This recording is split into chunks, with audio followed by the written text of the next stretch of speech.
Hey guys, welcome back to another episode of the Hope Sessions podcast with me, Jerry D. Another week, which means another guest, which means an interesting conversation is about to unfold.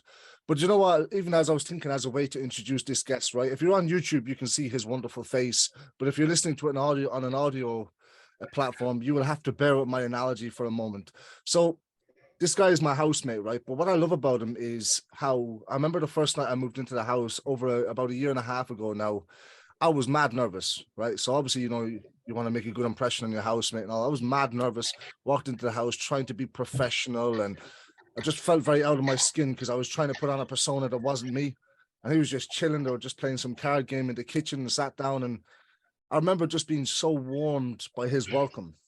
And what I've learned about this guy over the last year and a half is he is one of those people who, regardless of now I mean this, and I'll share about this as we go in the course of this episode, regardless of the time of the day, he's actually available to talk and listen and pray and encourage you.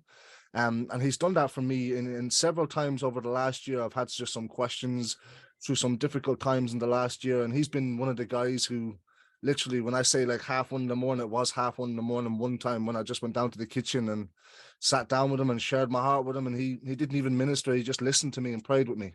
And I say all that to say that because oftentimes when people, when you hear that people are listening to you, oftentimes they're just listening to want to interject what they feel like they have to say. But this guy listens just to let you know that you're being heard. And that's what's really special about him, amongst many other qualities that we're going to dive into over the course of this podcast episode. But he is the notorious, the undefeated, the champion of hospitality, and it is the wonderful Dan Price. My man, welcome to the podcast. How are you doing? Oh, thank you very much. I'm kind of blushing now after that intro. That's quite a lot. But yeah, thank you. Yeah, I'm good, man. I'm good.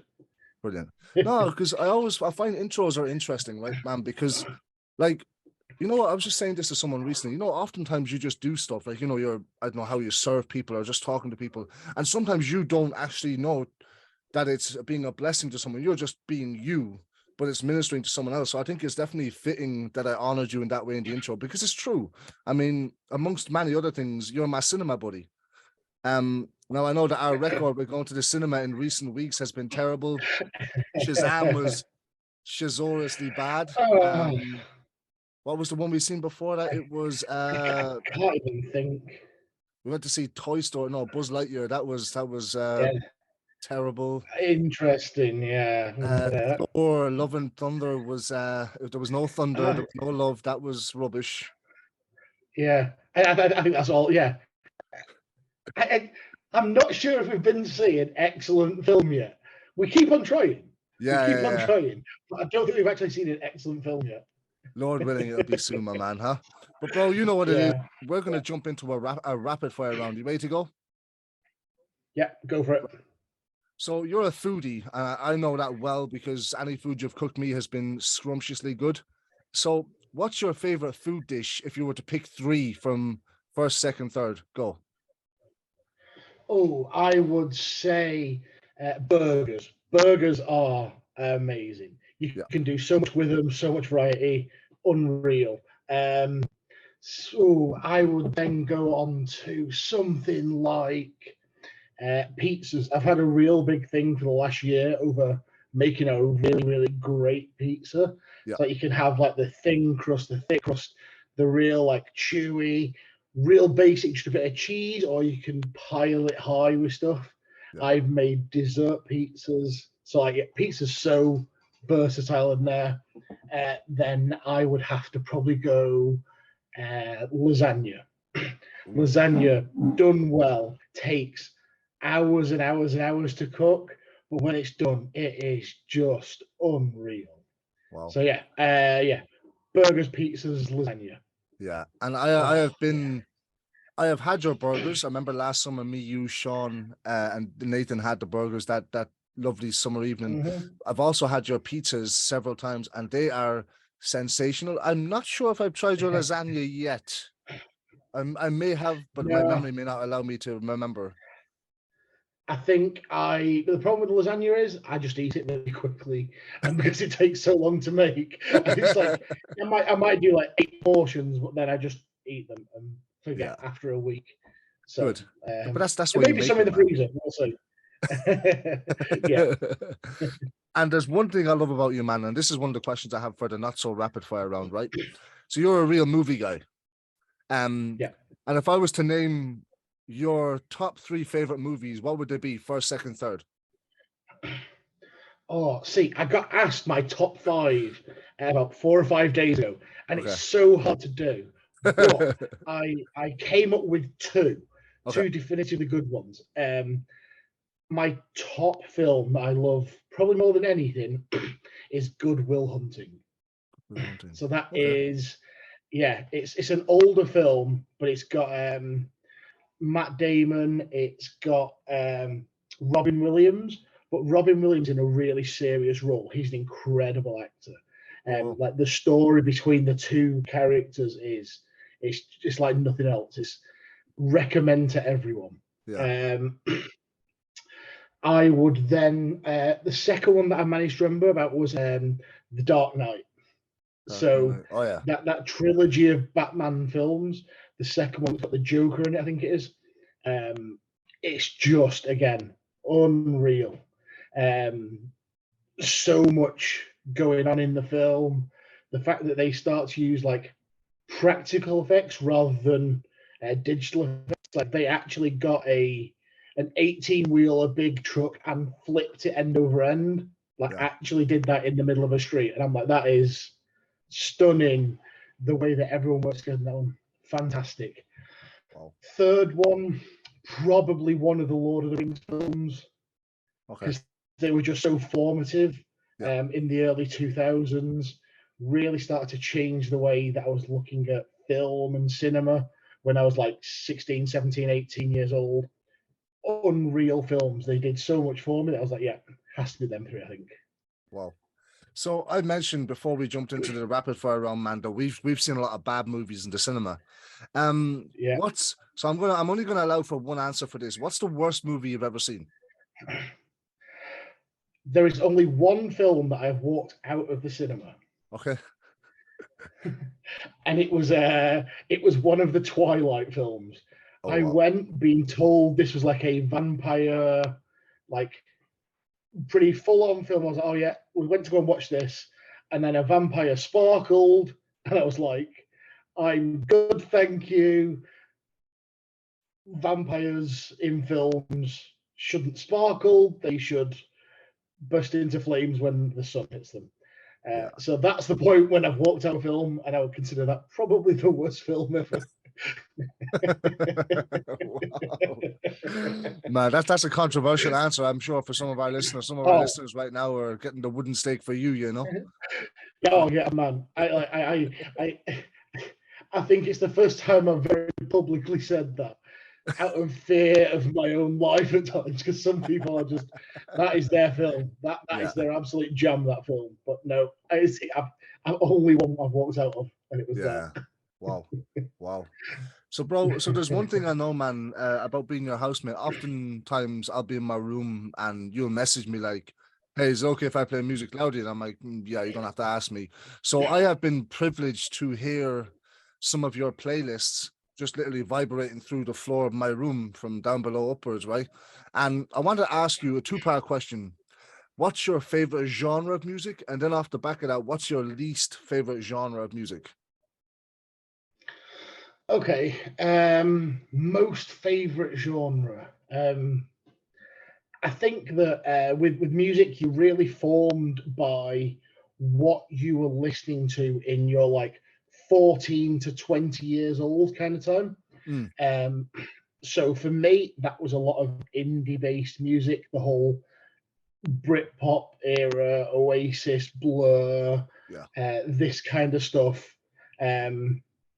So I think that kind of genre is kind of my go-to stuff. Oh, least favorite. That's really hard.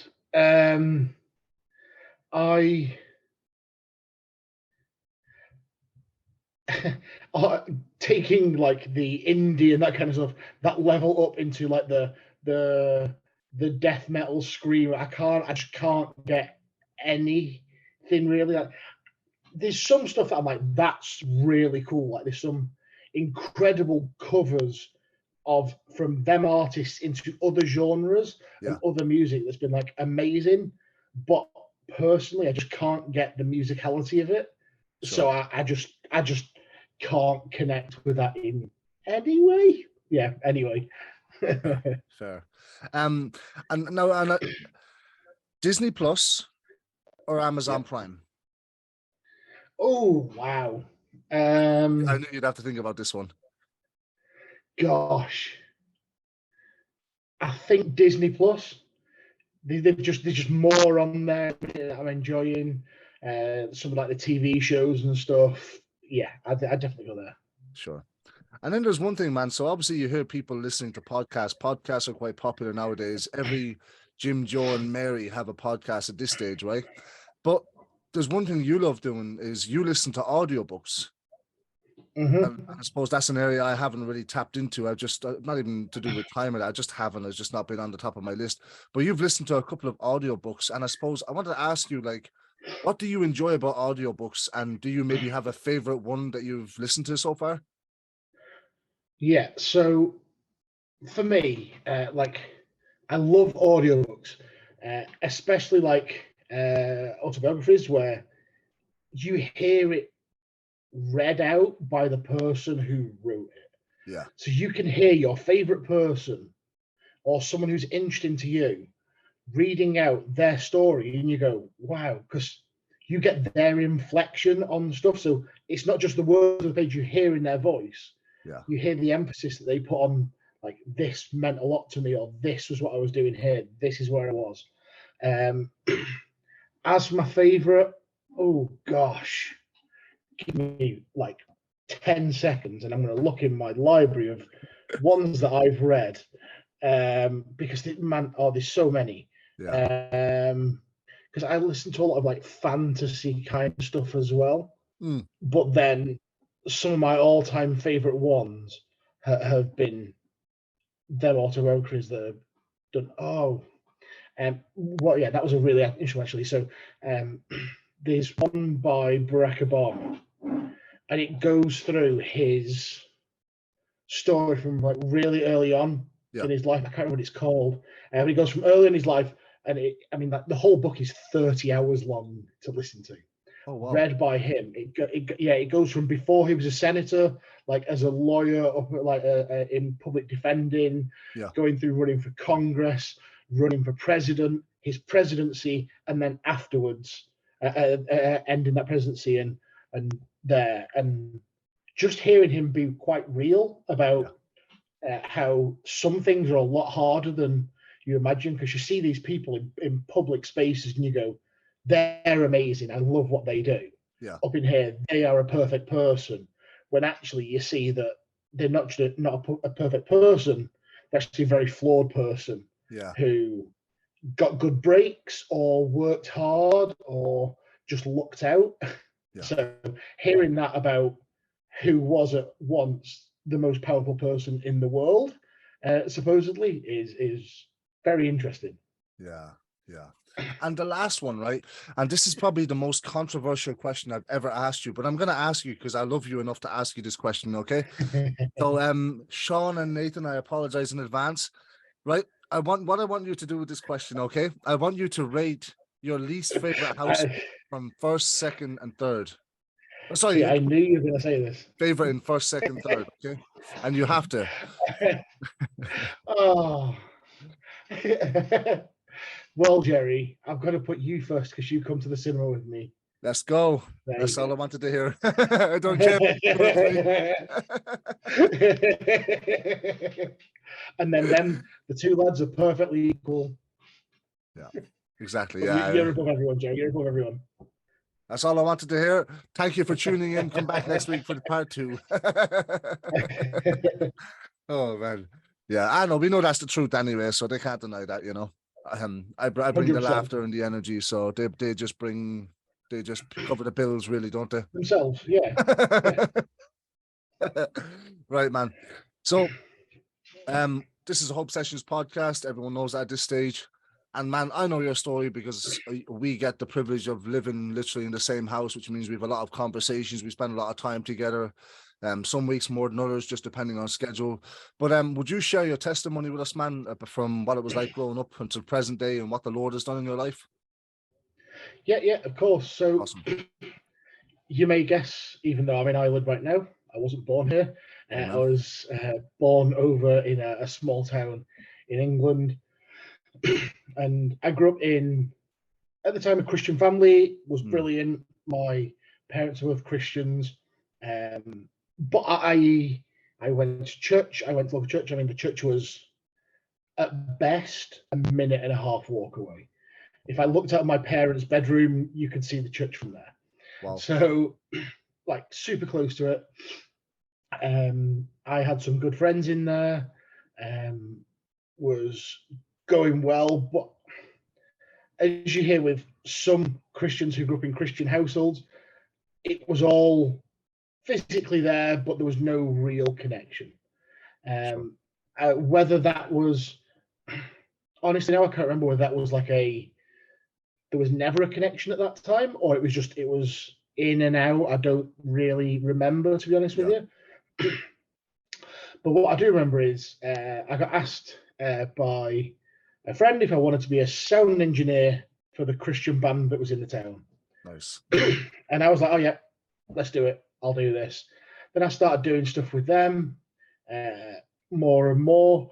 Then I got the thing in my head of going to what was Soul Survivor with some other friends. For those of you who don't know Soul Survivor, it's or was, because it has actually stopped now, I believe, but it's this kind of big Christian youth camp. And when I say big, they had about 30,000 people over 3 weeks. Yeah.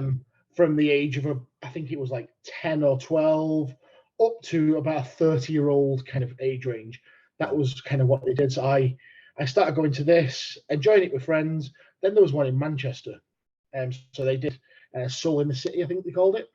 Okay. Went there, and that was in the Manchester Arena. So there's about 20-ish thousand seats in that stadium. Wow. Which is madness. Yeah.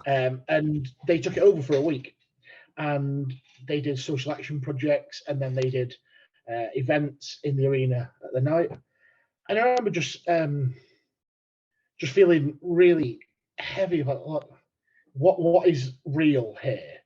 Like, I want this, but I don't think I'm seeing what everyone else is seeing. I'm just here. And there's this guy, no idea who he was. I just went and I sat down in like the walkway around the outside of the arena. I just sat down there, and I was like, I don't know what's going here, whilst everything was going on inside. And a guy walked past, and he was just like, everything okay? And I was like, yeah, I think so. And he's like, you sure? And then we just had this conversation, and I was like, and I was just really open with this stranger at this event, and I was like, yeah, I think I'm there, but I don't know, but I want to try this more. And he's like, you've got to go for it then. Like, here's my Bible with my stuff that I've underlined. This is what it is. Look at the stuff that's underlined more. See if it has anything for you. And that's what I did. And then I was like, okay. And I saw this real, from that point on, making a real difference and going, I'm going to make sure I make a connection to God, because I knew he was reaching out to me. Did that. And it was incredible. A few years after this, I was really just working along with God. And I was like, I felt God was telling me to give up my full-time job and become a volunteer youth worker. And I was like, that sounds crazy. And that doesn't sound like something that I would come up with. Yeah. So I was like, hey, yeah, God, let me know if you're joking about this one, because I'd like to know if that's a joke. Please say it's a joke. It wasn't a joke, and I was like, okay. So I applied for this youth work organization, working with them, and I said to them, hey, I know that you're interviewing me to see if I can be a part of what you do, but I also believe that God has called me right now to my hometown. Yeah. To where I am, to do something here. So if you want to take me, I want to do this in my hometown and have a team there to do it with. Yeah. And they said yes. So I was leading some youth work in my town. We did all kinds of like school clubs, lessons, stuff in different churches, anything. But we were this bridge between schools and churches. Instead of going, hey, going to school saying, you should go to church or you should go to this church, go, hey, come with me to this church. Yeah. I'll be outside. I'll be like 5 minutes away. We'll all walk together on a Sunday morning to do this. Yeah. And we had this link with all these different schools and churches, primary schools, secondary schools. We were doing like 20 to 30 different pieces of ministry a week at times. Oh, wow. Whether that be classes, clubs, before school lessons, after school clubs. We did a theatre production as well. We did loads and loads of stuff. Yeah. Full on, and I was working with this organization, and then I felt like God was after like 2 years, God was saying, now's the time to move. And I was speaking with the guys who were running it, and I said, look, I think God's saying for me to move away from my hometown to somewhere else. Yeah. And I offhandedly said, even if it means working in the office here with you guys to facilitate this, that's what I can do. Little did I know that as a couple, they were pregnant at the time, and that she was going to be taking a year out, more or less, to have the baby and maternity leave. And they were also in that time looking at moving their head office from one city to a different city, and they needed the support for it. So God had opened this way for me to be a part of that, help them. That made me move to Burnley for a couple of years, doing more stuff, setting up new teams. They're doing great now there, doing great work in that church and across the organisation. I ended my work after a few more years with them. Just not do anything. God was like, hey, keep on doing youth work, keep on doing it. I did, but it was getting really tedious and really hard. So I'm like, God, like I'm like working on building sites. I'm working temp working like officers, and the post office I did some stuff for. I did all these different bits. But I'm like, God, like, give me something. I'm doing a bit of everything here. And I was like, God, I'm dying to do youth work, and that's what you've called me to do. I really feel so, something. And then within the space of 2 days, I got 3 different people come to me and say, we would like you to work with us with our youth. And I was like, oh, hey, I can recommend people, because maybe if I'm not, they're like, no, we want you. We don't want others, we want you. You are our list. And I was like, I can't be your list. Like, it's just me. And God was like, no, like, this is it. And I had these different choices. One was to work in a small town with some people who I admire greatly to this day, and the work they're doing in their church. And they've expanded now into multiple church locations and doing fantastic. There's another one which was local to me, which was a really formative place for me. It was some of my friends, their church that I did some work with. And they were like, hey, we want you to lead what we do across these 2 churches, and we're going to put more churches in as well. Or the youth organisation that I was part of before, they said to me, hey, we'd love you to come with us and partner with us and move to Ireland to work on what we're doing in Ireland, to have an impact across Ireland as a whole. And so I had this idea of like a small church with a small group, a medium church with a medium group, or this organisation for the like Ireland. And the inverse of that was the financial stability. So in the small town, they were offering a wage. In the medium one, a medium impact, there was expenses and a bit to cover there, and in the one over in Ireland was nothing. That I had to do everything myself and help raise that and find churches, find everything. And I said to God, like, what do I do? And he said, nothing is wrong. There is no wrong answer. Wow. He said, it just depends on how much influence you want to have. Yeah. He's like, it will, like, obviously, these will be harder than these, but it's just what influence do you want to have? Yeah. Which was a big thing. And I was like, well, what do I want? Me as a person or me as someone who's been called from God? Because me as a person is messed up, and I don't want to say out of ego what I want. Yeah. But me out of God's heart, I want to have the biggest impact I can. So I came to Ireland, obviously, created some relationships with churches, doing all this stuff, and built a team, built relationships, built friends, because essentially I had to make Ireland home and Cork home if I was going to be in any way effective at what God wanted me to do here. So I work with local churches here. I'm currently heading up the work that one of the churches do with their community groups. I'm serving alongside. I've got great friends, great people around me, and just seen so much of God's hand through it all. I've been here for 11 years now, so that's very, very skimming over what I've done here. But I mean, it's incredible just to see building up youth groups, just seeing people thrive is fantastic here. So, yeah, that's a bit of everything. That's wow. That's incredible. You've literally got such a wealth of experience, man, especially in the context of youth ministry specifically and working in the local church and that. And I wanted to ask you, man, I was thinking there as you were sharing your story. So you were brought up in a Christian home, and I know you said at the start you weren't sure if it was for you kind of thing. But did you feel, man, growing up that there was like some sort of an expectation, like a weight on you to be like, I suppose, like a model child, uphold the Christian values in your home, or was there any like tug of war kind of a thing going on there?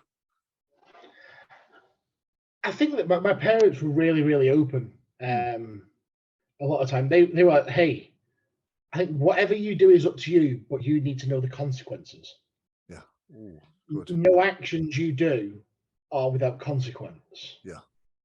So it's like I never didn't want to go to church or didn't want to do that, but there was always that idea of like, hey, if something happens, this is the thing. Like when I decided that I went to university for 1 year and then I quit, I was like, hey, I talked to my parents. I'm like 19, 20 years old. And I'm like, hey, I don't want this. Yeah. I think I can't do it. And they were like, that's fine. But the consequence is, like, if you're in education, then we'll look after you. If you're not, we won't. Yeah. So you need to get yourself a job and you need to. So I was like, that's fair. There's consequences. So this is what I'll do. And it was the same kind of with churches, like, hey, it's up to you if you go or not. But as a family, we still hold the same values. So if you choose to not live by them values, that's fine. Yeah. But there's consequences. So you can't do these things in this house. There's certain things that are not right and not good. Yeah. Therefore, that's what you're going to live by anyway while you're here. If you want to live elsewhere, then that's a different thing. Yeah. But under these houses, this is the rules. Wow. So it was, you're free to make your choices, but our standards are still the same. Fair. Yeah. Wow. And there's one thing, man, I've learned, I suppose, on top of many things I've learned about you over just the course of time. I feel like I'm always getting to know you in different ways, through conversation and hanging out with you. And there's one thing that this is an unofficial title, obviously, but I'm going to give it to you as an official title. I think you are the king of hospitality, and I will clarify the reason why I say that. It's one thing to have people over in a house and go, hey, you're welcome to come over, watch a game with me. But when your friends, I think of Zach, I think of John Luca, Silvano, Bernard, the lads and many others. I probably forgot many of their names, but they're the guys who are over most frequently.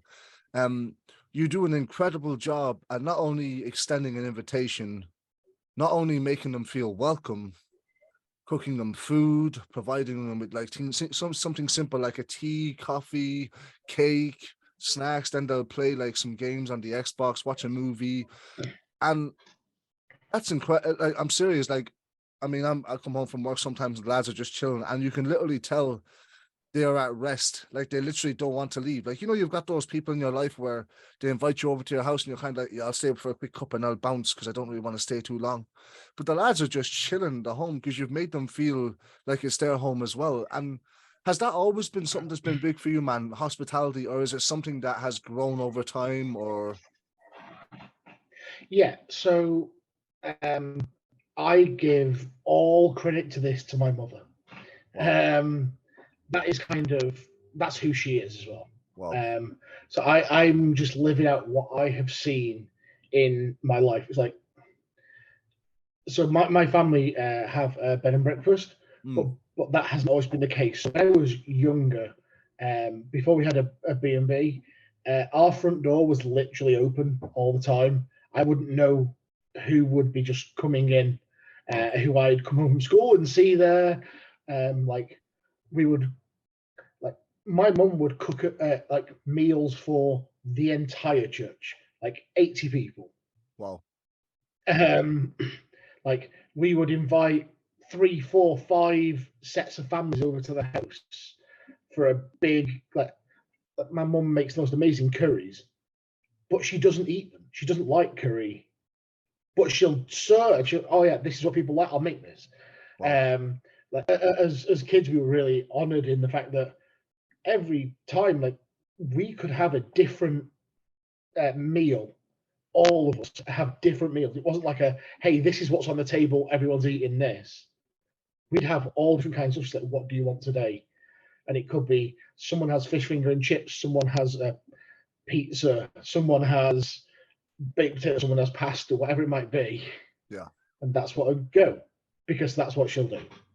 Um, that hospitality is something I've really inherited from her, because it's, hey, like if someone's coming, like one thing I realized as well is that's really set me up in Ireland, because Ireland is hospitality driven in the yeah, fact that if you get invited into someone's home, that's a huge step quite often.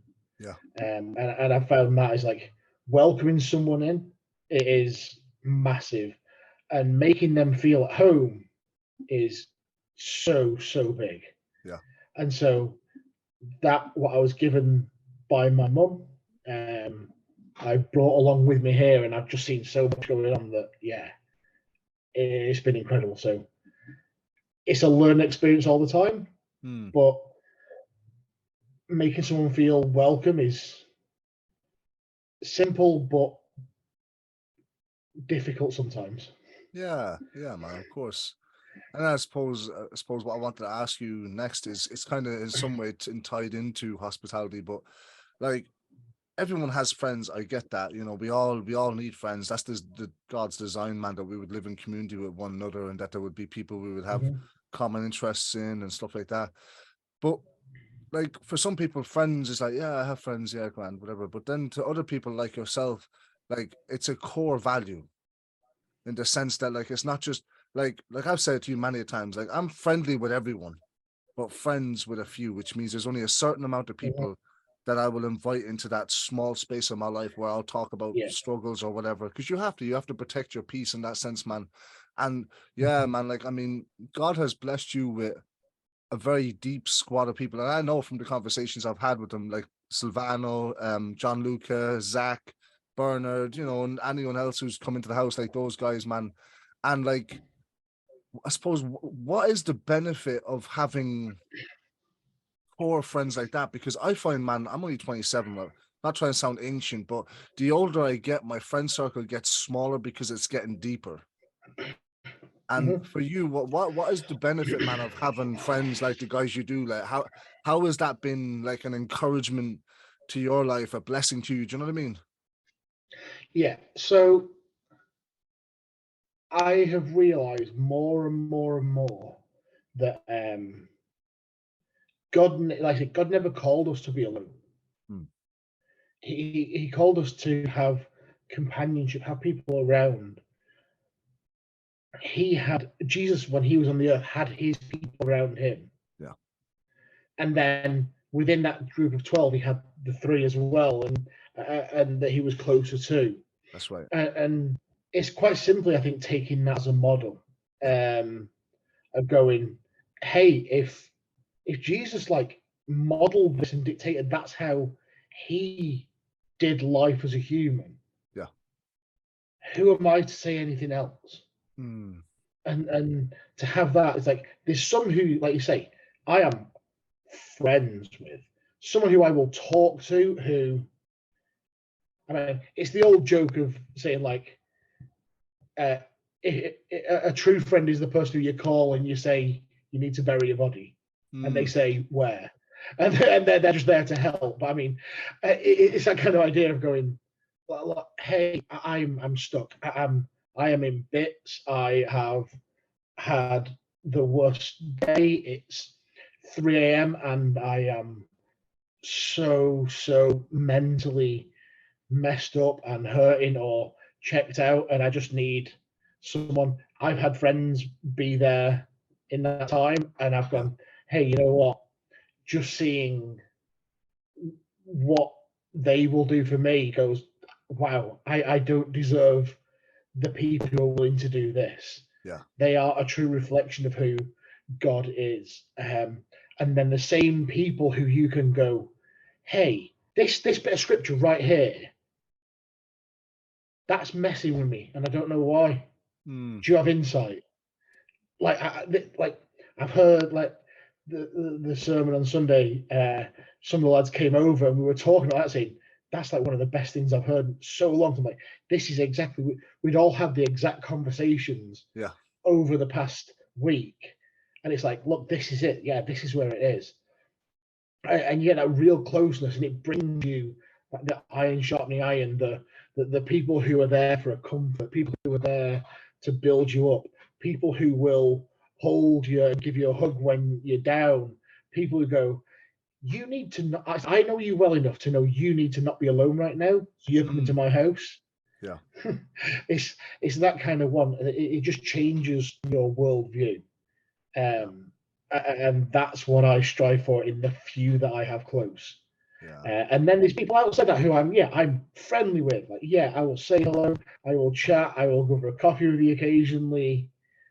But then there's the ones who are like, they are friends Yeah. who just do so much for you. Yeah. Yeah. It's quite interesting to get your insight in that and talking about how your friends have been there for you, man, in a very real sense, because I want to take a moment and let our listeners know that you have really been the definition of what you're describing for your friends for me in the last year.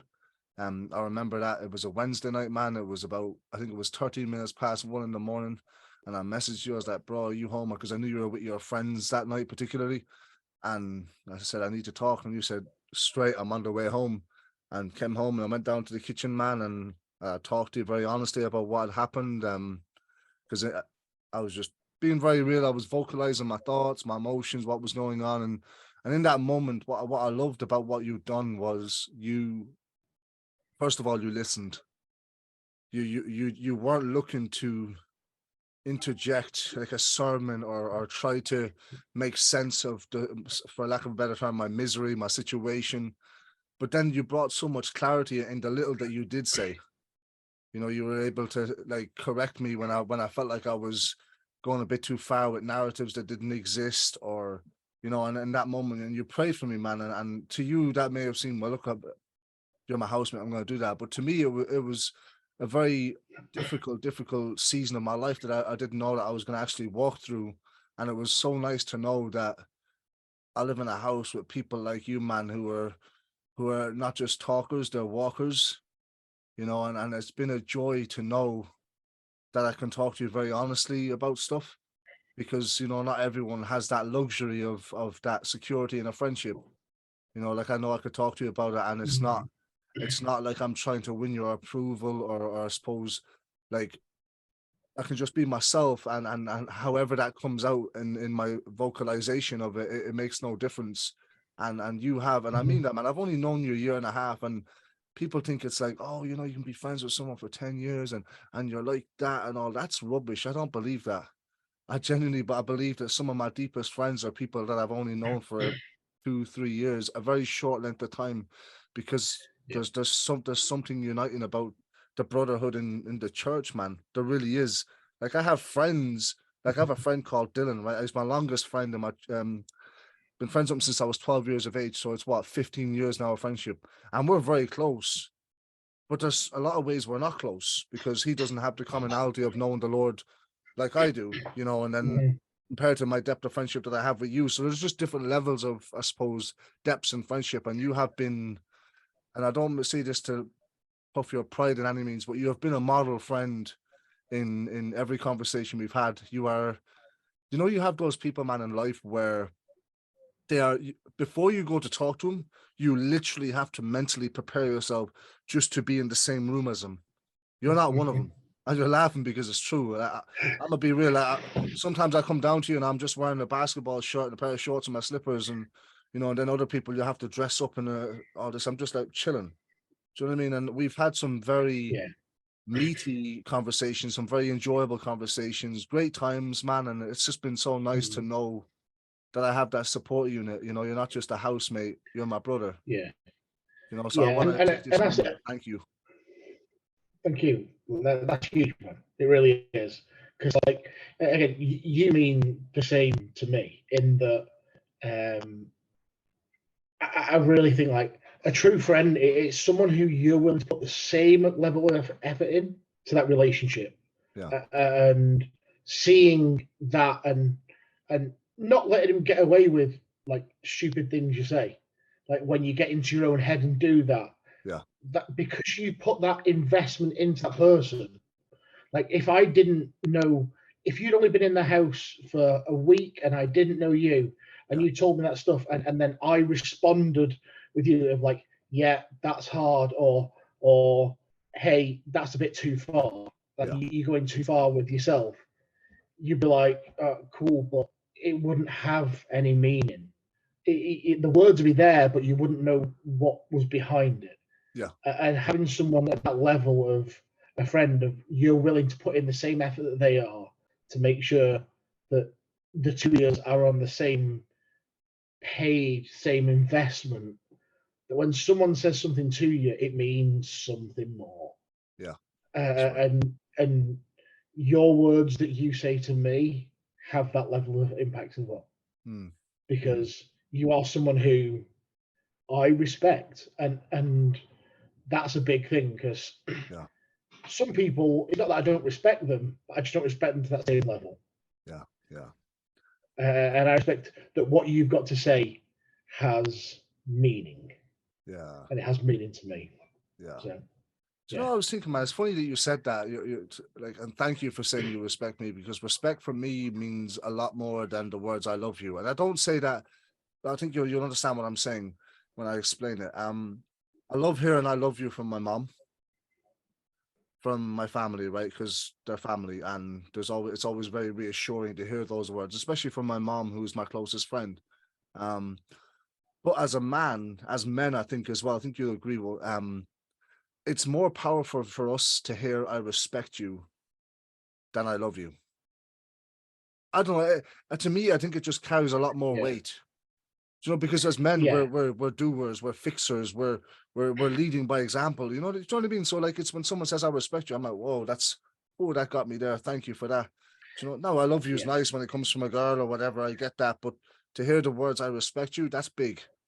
Yeah, it's like "I love you" can have that warm, fuzzy kind of like, doesn't that make you feel nice? Yeah. But "I respect you" kind of makes you take a step back and you go, wow, okay, because quite a lot of the time, respect for guys tends to be an honorific kind of word, where it's giving honor to someone, saying, no, I respect what and who you are, the entirety of you. I stand there and go, that is something to look up to. And I'm very glad you are exactly who you are. Yeah. That's how I see respect. Yeah, man. Yeah. And I think it's quite appropriate. I've written down a point here, actually, just to come back to my memory. You mentioned, man, about how you've done sound design in church, and you've been leading groups, you've been setting up youth groups with teams around you to help you carry out tasks that are necessary within those ministries. And I think as a fitting way to close out the episode, what encouragement would you give people, man, operating in ministry, whether it's youth ministry, preaching, young adults, kids ministry, creche? Because like you have a wealth of experience in church ministry, and I think that's definitely worth. I'm pulling from your experience. What advice, what encouragement would you give people, man, who are doing sound engineering in church, where they don't have as much of a budget, or like different budgets for different churches and stuff like that? So it's quite a weighty question. So I think there's a few points that you can really give across. Number one is don't underestimate the impact that you have. Like sometimes people go, "Oh, I only hoover the floor. I only unlock the building. I only sit at the back or I only just do the slides, or I'm just a greeter." In the church and in God's kingdom, there's no "I'm only just this." It's I am this. Like you aren't doing it for the privilege of welcoming someone. You're doing it because you're showing God's heart in welcoming. You're showing God's heart in kids ministry. You're showing God's heart preaching. You're showing God's heart in mopping the floor. So whatever you do is the second point. Is whatever you do it for God, not for you. Because some people go, "Oh, I've heard this is when I was doing youth ministry. I heard like one day you'll get onto the main meeting." And I'm like, "Girl, you have no idea how little I want that." God has called me to do this, and I'm going to do this the absolute best that I can. There is no upgrade to something. That's right. There's no looking at this and going, "That is better than what I do."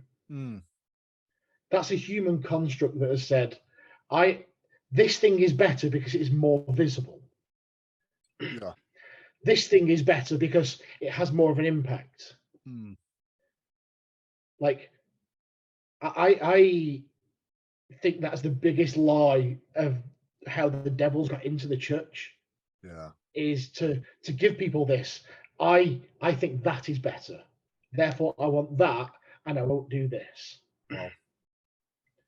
So what you do it well. And sometimes you might just be filling in a need. They might need someone to sit and press the buttons on the slides. But you know what? I've had people come to me and go, "I always like it when you do the slides." I'm like, "How do you know it's me?" And they were like, "You do it different." They've gone, when the next set of words is coming up, like you put them up half a second before they need to be sung.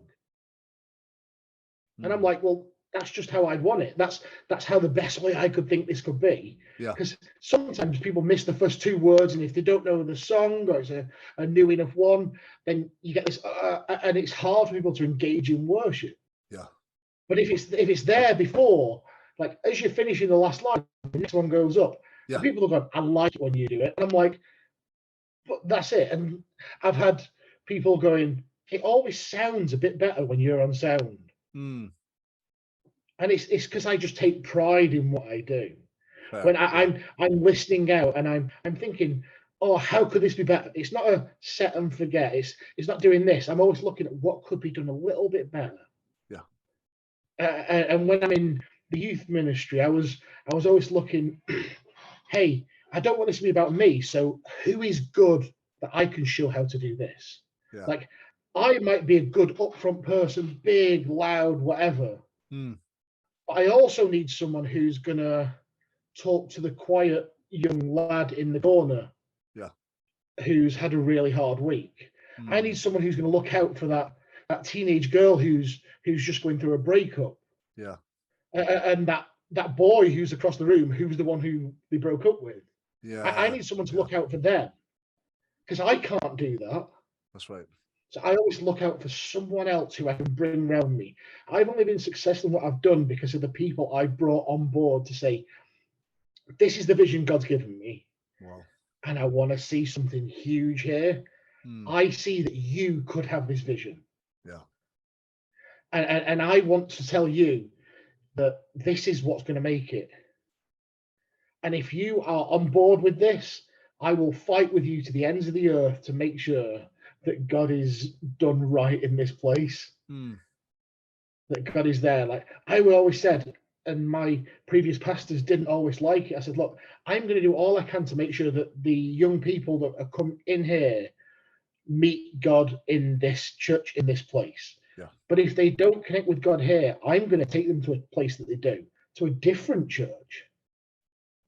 Because I want to see that they are going to ultimately know who Jesus is. Yeah. And right.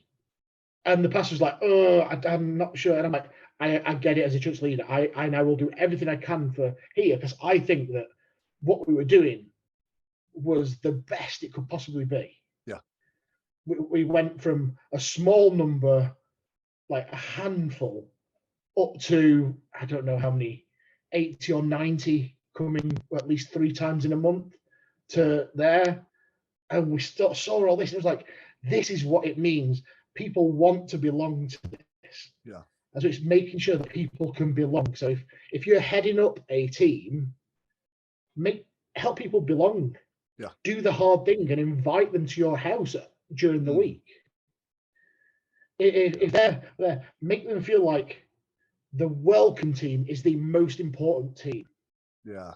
Know when their birthdays are. Yeah. Give them something for their birthday, a card, and just a text. Forget Facebook, forget all that. Text them. Yeah. Yeah. You look at Facebook, oh yeah, whatever. But someone takes the minute to actually text you, it's all the difference. Yeah, man. Get to know something about them, where they're from. Get to know them as people. To say, hey, I care about you, and we're going to make this thing the best thing it can possibly be. Yeah. That's where stuff changes. And that's where service inside church changes, when people take ownership and the realization of what they're actually doing there makes a difference. Yeah. There's no upgrade to something else. This is the most important job, because that's the one that's in front of me. Yeah, that's right. That is where something's going to change. Wow. That is where service changes to a whole different level. Man. But yeah, I'm passionate about serving. It means a lot. Yeah, man, I love how you said it, man. Just in a nutshell, you were saying just about how seeing serving in no matter what capacity it is as a way to demonstrate God's heart to his people.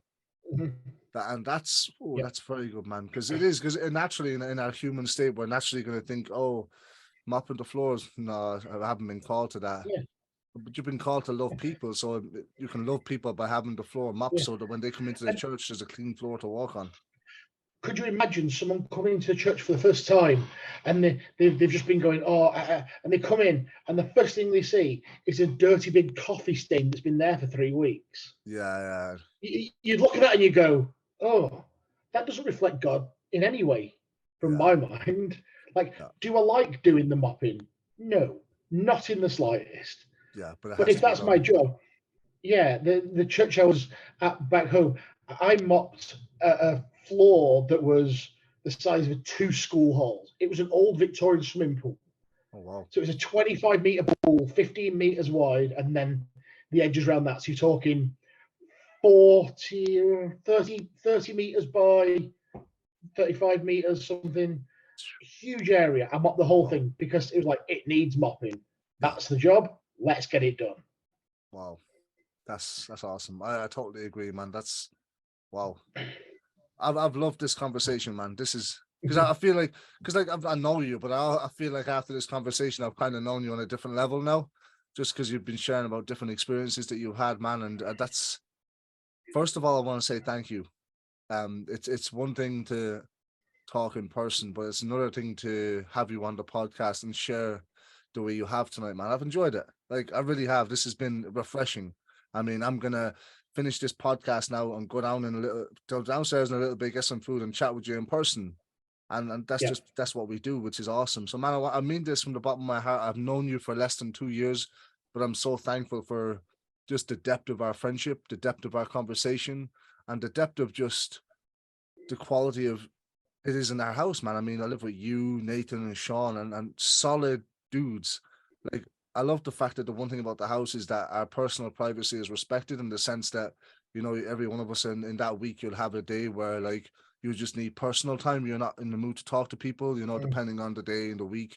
And I love that that's respected. So it's not like, oh, he hasn't talked to me in 2 days. No, I'll talk to him when I see him. It's all good. You know, so yeah, man, you are a solid housemate, solid friend. And thanks for coming on to the podcast. Thanks for having me. I appreciate it. And it's been a long time coming, so I'm glad we got it.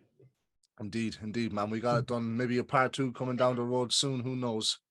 You know? Sounds good. Brilliant. Guys, for those of you that have tuned into this podcast episode, thank you. Why not do us a favor though, right? It's one thing to listen to a podcast episode, but if you're listening to this and it has encouraged you, or if it has helped you in any way, why not reach out to Dan? Send him a text, let him know you listened to it, that he blessed you. But also, why not hit that subscribe button, hit it a like, give it a review.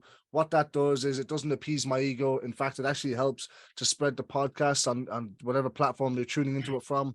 It actually helps for the podcast to continue to go internationally, as it is by week basis. I believe it's 25 countries on a weekly basis that are tuning in. So the gospel is really going worldwide through Hope Sessions. Till next time, take care. God bless you. And don't forget that hope is to life as oxygen is to the body. Take care, guys. Hey guys, thanks again for tuning in to another episode of the Hope Sessions podcast with me, Jerry D. Don't forget to like, share, and subscribe to this podcast wherever you're tuning into it from. This greatly helps to spread the word about the podcast, but also to encourage other people to check it out for themselves. Until next week, take care, God bless, and don't forget, hope is to life as oxygen is to the body. Take care.